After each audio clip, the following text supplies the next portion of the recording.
Miwater fa ho avy. Raha Antonisy ihany kay ty. De ahoana fadehany. Ila le ka ty raha lolo ty ko souffleur ty le.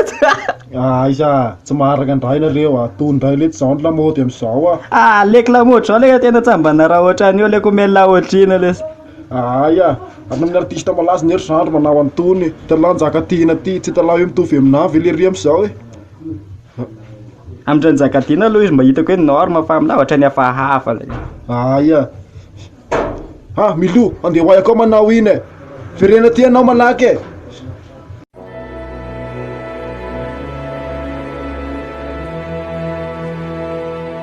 Aminah leky izy ny tena hitako hoe mba sava fa aminah ohatra ny hafahafa be miaraka amin'ny aratsiany laha io.